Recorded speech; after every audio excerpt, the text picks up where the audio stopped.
So it's true. Frost claws from Thunder's drum. The attack cut short the competition. Naturally, there can be no result. It is void.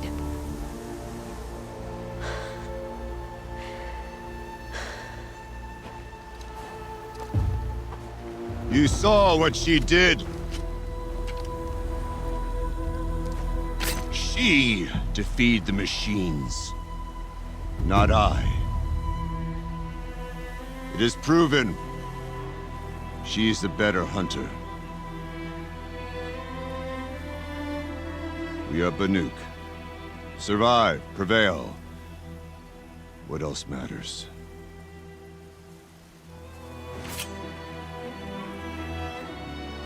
My blood is in your teeth.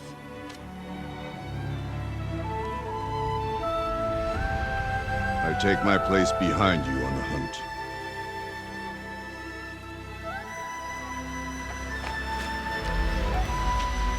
No more hunters may make the ascent to Thunder's drum. The way is closed to all but the chieftain and myself. It is not my place, but I would ask a boon. To accompany you and my sister. It might be permitted. But only if you do as I say. No. Only if you do as I say.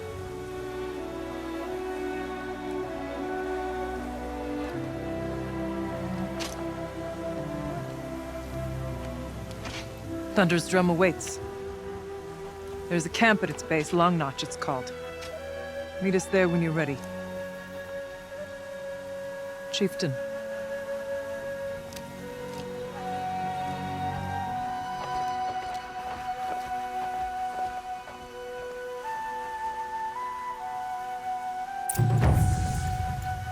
A new outfit. And a weapon like Artok's. I guess the chieftain is the chieftain's gear. And now to Long Notch. Nothing left to keep me from Thunder's drum.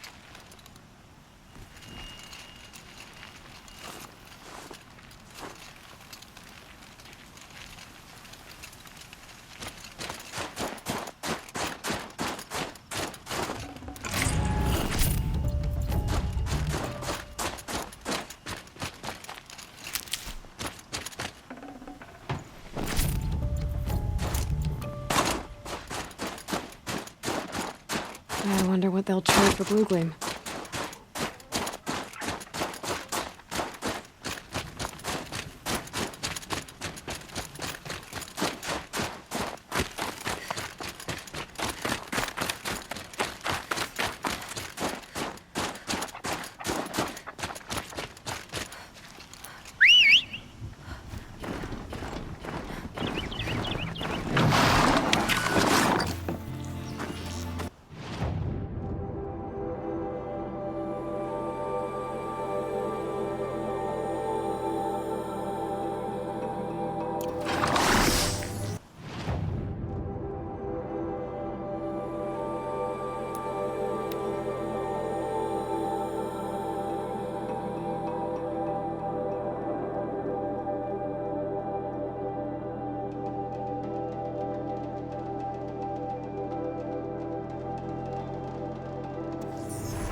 Okay, Aloy, now what?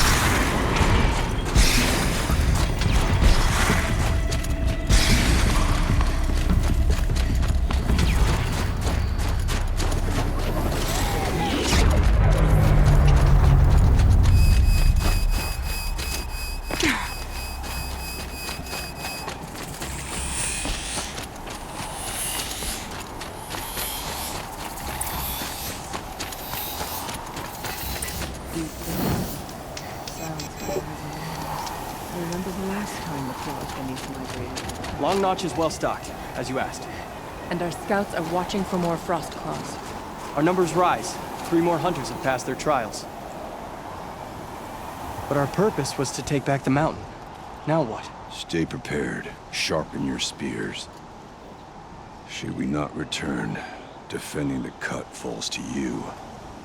If our chieftain agrees with his course. Sounds like good advice, but let's hope it doesn't come to that. Chieftain?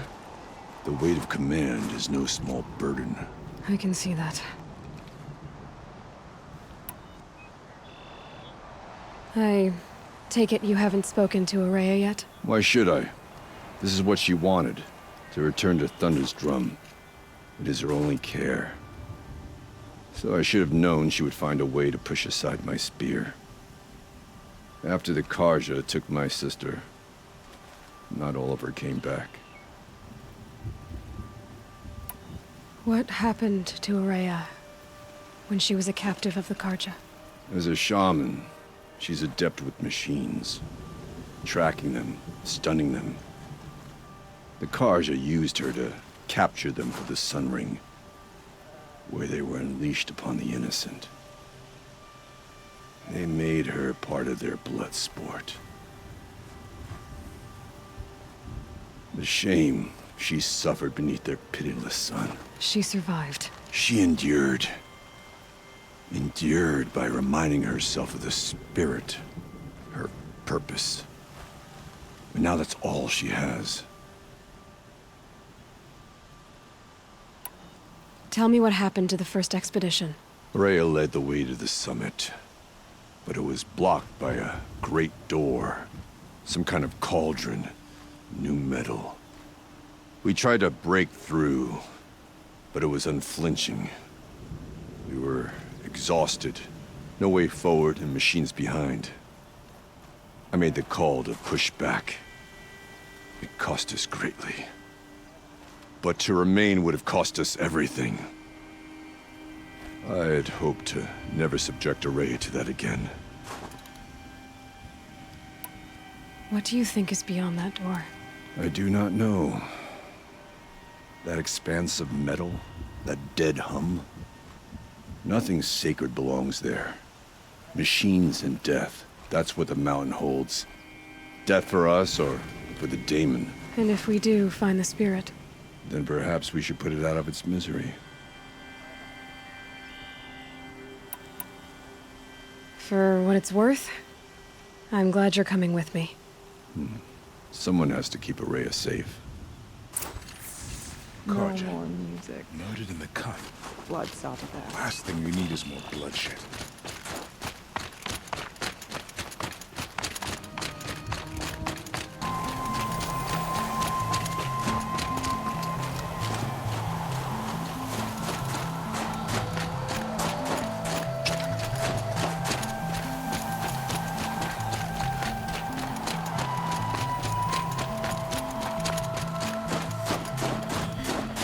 Aloy, this is it.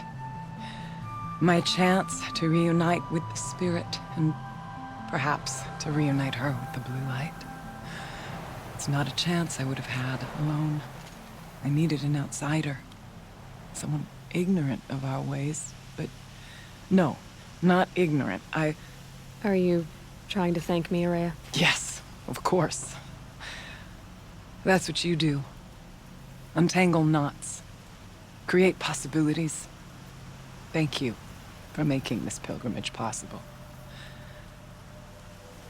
I only wish it had not been necessary to humiliate Aratak. You were wise to let him come. He's earned the right. Stubborn as stone, but he's had to be. The war demanded it. And so have I.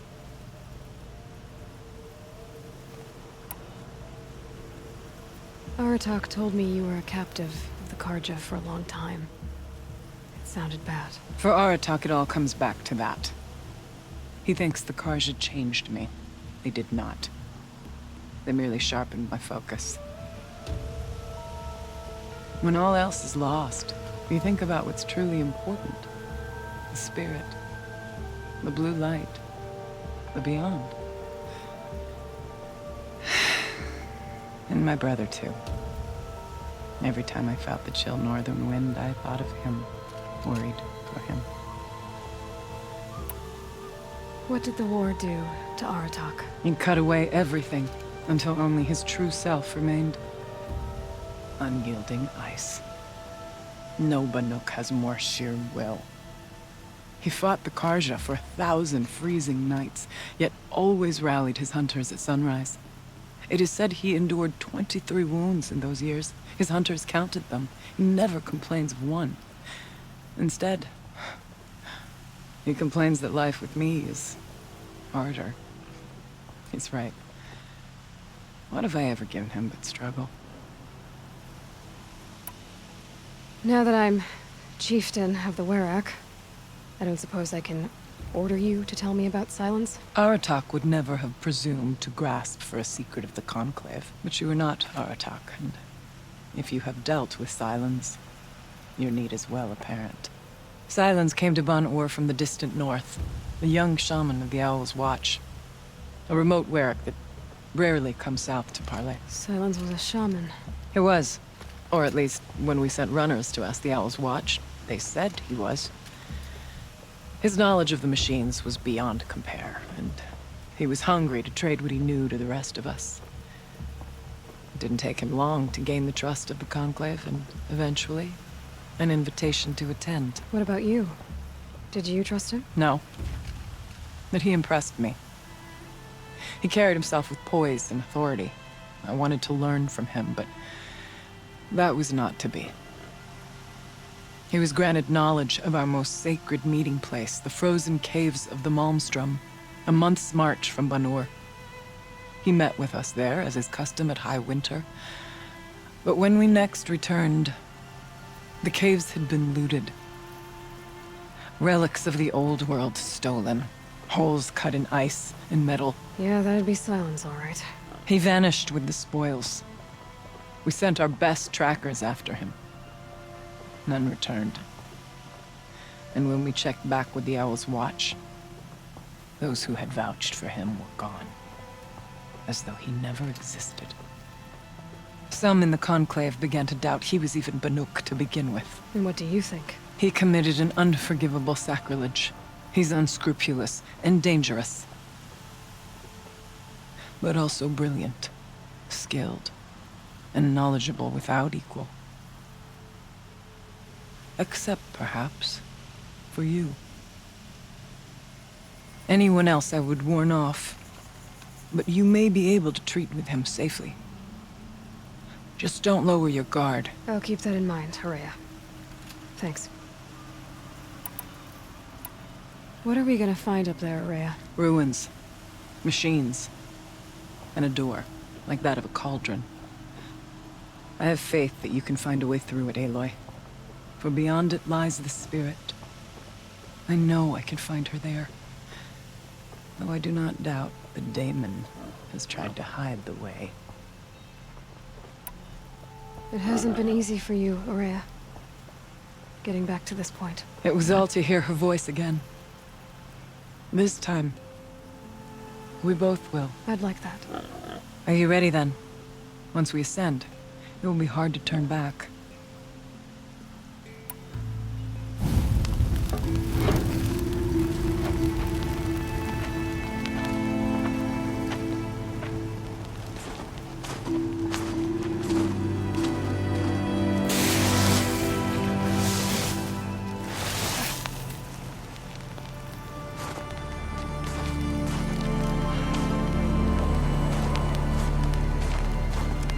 Finally, we ascend. How? I don't see a way up. Not up. Through. No, brother!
So you see, I too can call upon the power of the Old Ones.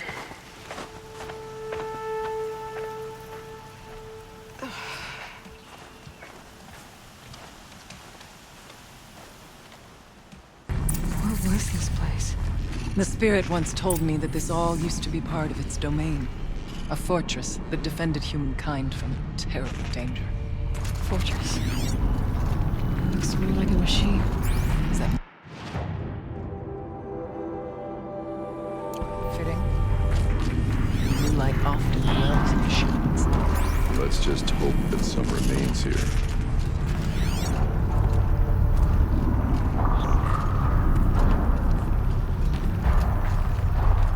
Metal pillars. Tall, continuous cliffs. I still don't like it. Grab this now.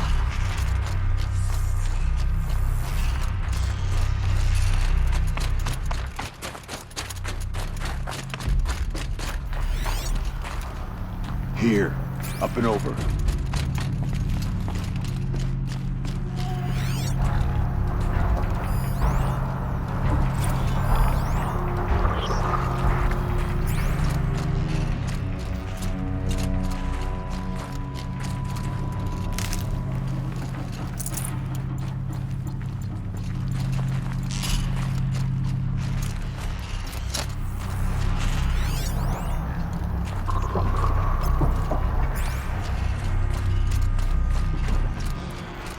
You'll do.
Machines.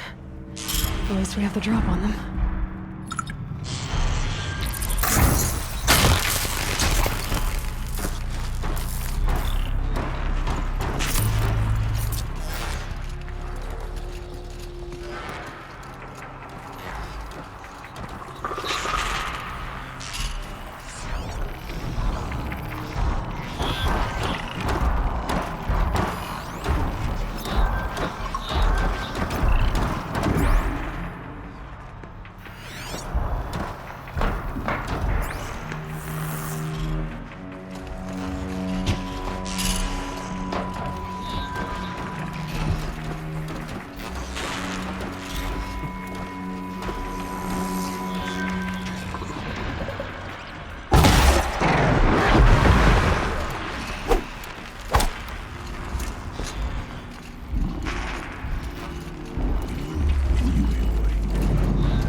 Let's get on with it.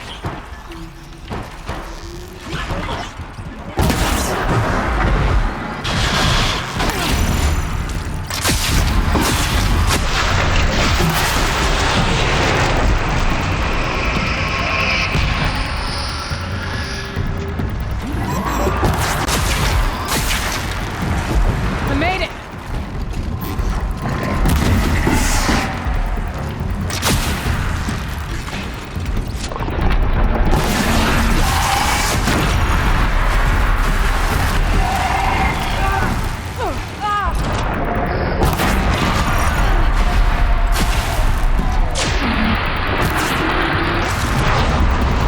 We must climb higher. Our path will become clear.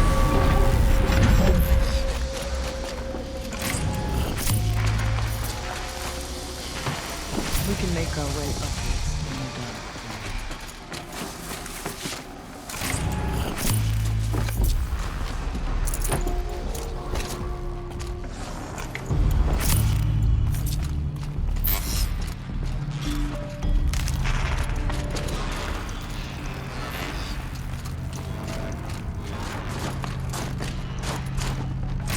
This'll do nicely.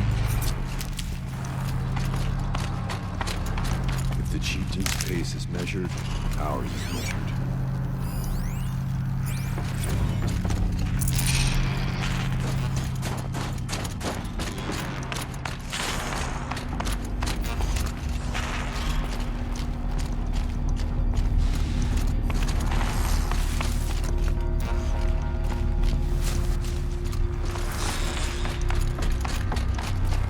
These will keep.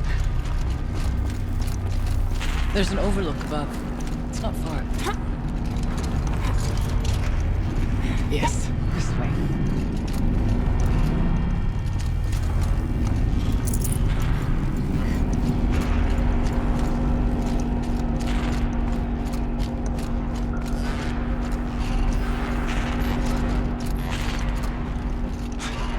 Not much farther now.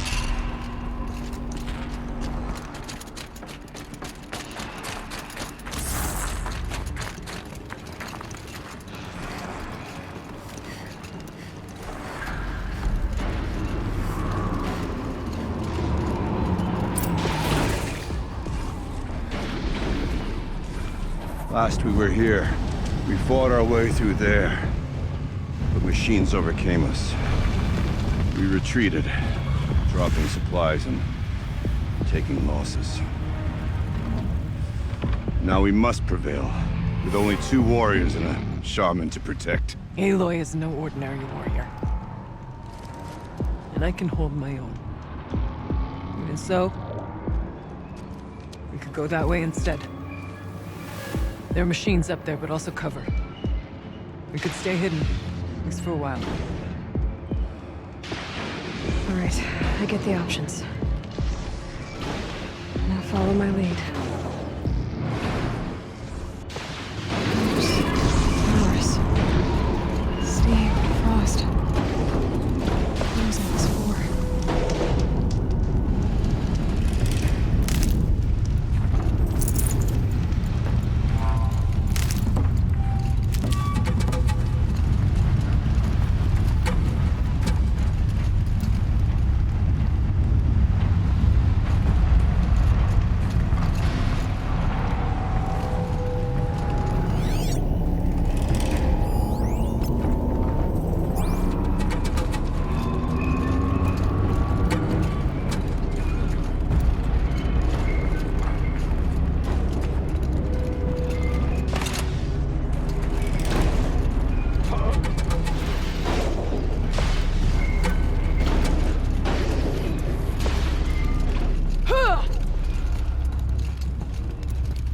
I went this way years ago, looking for cover in case machines came prowling. I have no doubt that it is guarded now, but maybe it's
Amazon of Throne.